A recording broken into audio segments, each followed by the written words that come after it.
आमतौर ते कंहिं बि जॉब टेस्ट में लागरथम जा ही 5 सवाल ईंदा आहिनि। ही 3 लिखियल आहिनि, 2 तव्हांखे मां लास्ट में ॿुधाईंदुमि। हाणे हे 5 पाण अगरि सॉल्व करे वियासीं त लागरथम फिनिश थी वई। तो अचो त लागरथम खे पाण फिनिश कयूं सिर्फ़ 5 मिंटनि जे अंदरि में। तो सभ खां पहिरीं पाण सिखंदासीं लाग कमु कीअं कंदो आहे। हाणे लाग जेको कमु कंदो आहे उहो तमामु आसान आहे। लाग हिन तरह लिखियलु हूंदो आहे। लाग पोइ उनखे बेस हूंदो आहे, पोइ हिकु जेको आहे मेन वैल्यू हूंदो आहे, पोइ वरी बराबरि जी निशानी हूंदी आहे, वरी पोइ ॿियो वैल्यू हूंदो आहे। हाणे ही जेको बेस आहे न इहो पंहिंजी जॻह तब्दील नाहे कंदो। जॾहिं असां लाग ख़तमु कंदा आहियूं, हिकु ही ऐं ॿियो ही, हिनखे तव्हां पहिरीं रक़म सम्झो, हिनखे ॿी रक़म सम्झो, इहे पंहिंजी जॻह तब्दील कंदा आहिनि। लाग ख़तमु करण खां पोइ हे हेॾे वेंदो आहे हलियो ऐं ही हेॾे वेंदो आहे हलियो। मिसाल जे तौर ते पाण हाणे हिनखे करे ॾिसूं था। हाणे ही लाग पाण ख़तमु करे छॾीसीं। जॾहिं लाग ख़तमु कंदासीं पंहिंजो जवाबु छा अची वेंदो कि हिकु एक्स जी जॻह ते वेंदो हलियो, 5 जो पावर थी वेंदो, एक्स ॿी साइड वेंदो बराबरि जी, यानी एक्स बराबरि आहे 5 पावर 1। हाणे 5 पावर 1 पाण सॉल्व कंदासीं, पाण खे जवाबु मिली वेंदो 5, छो जो 5 जो पावर 1 या कंहिं बि शइ जो पावर 1 हुजे त जवाबु हमेशह छा ईंदो आहे, पंहिंजो साॻियो उहो जवाबु ईंदो आहे जेको हेठों अंग हूंदो आहे। सो हाणे हे आहे लागरथम खे हल करण जो तरीक़ो। लागरथम पाण ख़तमु कंदा आहियूं, जेका पावर आहे ऐं परीं साइड जेका बराबरि जे रक़म आहे उहे पाण में तब्दील कंदा आहियूं। एतिरो सिंपल आहे। हाणे पाण लागरथम खे फिनिश कंदासीं। जेका ही 3 तरीक़ा आहिनि न लागरथम, इन्हनि खे 3 तरीक़नि जी ईंदी आहे।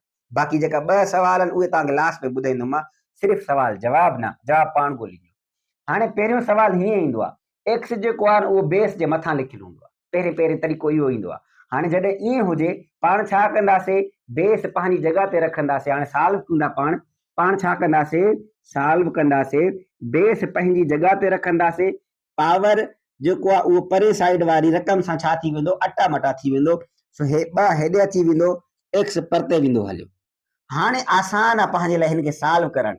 सिर्फ़ु ही पावर सॉल्व करणो आहे। 5 जो स्क्वायर छाजे बराबरि थींदो आहे, 25 जे। सो एक्स बराबरि आहे 25 जे। ही असांजो जवाबु अची वियो। सो ही पहिरियों तरीक़ो तमामु आसान। अगरि एक्स हिते मिलियल आहे, पावर जेको आहे त पाण हिनखे परे क़िस्म वारी रक़म सां तब्दील कंदासीं, उनजो पावर छॾाईंदासीं, पाण खे जवाबु मिली वियो। पहिरियों तरीक़ो ख़तमु, फिनिश। हाणे ईंदासीं पाण ॿिए तरीक़े ते। लाग 4 power 16 is equal to x.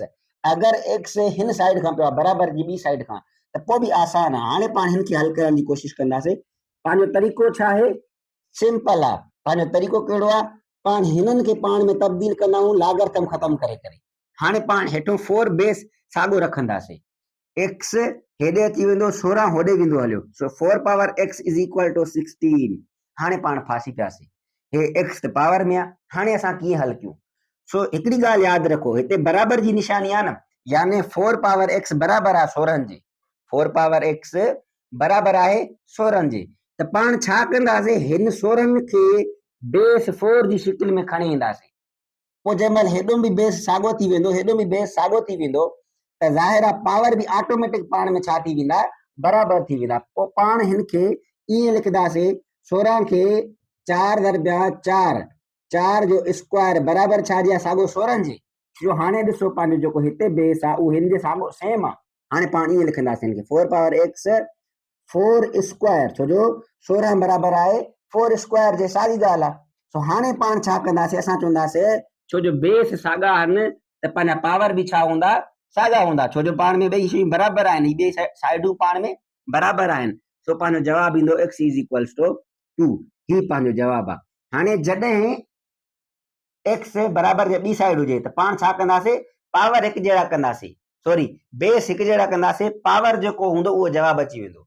Base पाण हिकु जहिड़ा कंदासीं, पावर जेको बि ईंदो उहो जवाबु अची वेंदो ऑटोमेटिक, ईज़ी आहे, सफ़ा। बेस पाण कीअं कंदा आहियूं, उहो पाण टोड़ींदासीं उनखे हिन हिसाब सां। 16 खे पाण साइड ते रफ पेपर ते तव्हां टोड़े सघो था। पाण 16 खे टोड़ींदासीं त 4 दरमिया 4 16 थींदो आहे, छो जो बेस वारे हिसे में टोड़णो आहे पाण खे उनखे। इहो बि पाण खे ऑप्शन मिलियलु हूंदो, आसानी सां तव्हां सम्झी सघो था त जेको हिन साइड बेस मिलियलु आहे न, अॻिले अंग खे उन सां टोड़ियो, उनजा खोड़ा पढ़ोसि, जेतिरा चकर वञे थो ओतिरा पावर रखोसि, माना मल्टीप्लाई कयोसि पंहिंजो पाण सां। हाणे हे पाण सां 2 चकर मल्टीप्लाई थियो 4 4 सां, त मुंहिंजो पावर पाण 2 रखियोसीं। अगरि हिते 8 हुजे हा त पाण हिनखे 2 खे मल्टीप्लाई कंदा वञूं, 4 पावर अची वञे ईअं। सो तव्हां छा कंदो, जेको हिते बेस हूंदो उनजो खोड़ पंहिंजो पाण ते पढ़ंदा वेंदो जेसीं ताईं हिते वारो जवाबु न अचे। इहा आसान ट्रिक ॿी बि गॾे, सो इहा बि आसान थी वई तव्हांजे लाइ। हाणे टियों तरीक़ेकार ही हूंदो आहे, एक्स बेस में हूंदो आहे, हिते छा में हूंदो आहे, एक्स बेस में हूंदो आहे। हाणे पाण छा कंदासीं, पहिरीं साॻियो पंहिंजो एक्स साॻी जॻह ते रखंदासीं, ही रक़मूं पाण में छा कंदासीं, तब्दील कंदासीं। So x square is equal to 9 अची वियो। हाणे हिते असां पावर बराबरि कंदासीं, इहा ॻाल्हि यादि रखिजो। हाणे हिते पावर 2 आहे, छा कयूं जो 9 जो पावर 2 अची वञे, 9 खे अहिड़ी रीति टोड़ींदासीं जो पावर छा अची वञे, 2। हाणे ॾिसो 9 बराबरि हूंदो आहे न 3 इंटू 3 जे, यानी 3 स्क्वायर इज इक्वल टू 9। हाणे जॾहिं 3 जो स्क्वायर थियो त हेॾे बि पावर 2 आहे, हेॾे बि पावर 2 आहे, ॿई सायूं साॻियूं पाण में बराबरि थी वियूं। सो पाण हिन खे लिखंदासीं x square is equal to 3 square. हाणे अगर पावर बराबर आहिनि, इहा बि ॻाल्हि यादि रखी अचो, अगर पावर बराबर आहिनि त ऑटोमेटिकली बेस बि बराबर थी वेंदा। छो जो विच में बराबर जी निशानी आहे, यानी ॿई साइड जो बराबर हुजणु लाज़मी आहे, छो जो विच में बराबर जी निशानी आहे, अगर न हुजे त पोइ बराबर न हुजनि। हाणे पाण छा चवंदासीं, एक्स बराबर आहे 3 जे, पंहिंजो जवाब अची वियो।